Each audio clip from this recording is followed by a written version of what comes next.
In today's video, I'm going to teach you how to fill text with an image in Adobe InDesign. This technique is perfect for bold headlines, event posters, or any design where you want your typography and imagery to work together in a single eye-catching element. Start by typing your text with the Type tool. Choose a font that has substantial weight, think bold or black styles, so there's enough surface area for the image to show through clearly. Make your text large enough to act as a canvas for the image, and set the tracking and line spacing so the letters have a comfortable rhythm. The color you choose now doesn't matter because the image will replace the fill. When your text looks the way you want, select the text frame itself, not the text cursor. With the frame selected, go up to the Type menu and choose Create Outlines. This converts your live text into vector shapes.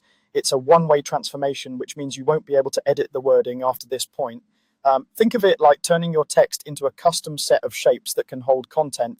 With the outline text still selected, go to File and choose Place. Navigate to the image you want to use, then click Open. InDesign will place that image directly inside the text shapes.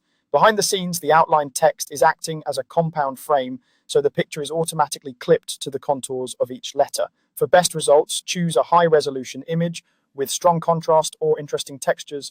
Landscapes, architecture, or abstract patterns work especially well. Now it's time to fine-tune. Switch to the Direct Selection tool, the white arrow. Click once on the image inside the letters to target the content. You'll see the image's bounding box appear. Drag to reposition the photo within the text until the most important parts line up with your letter forms.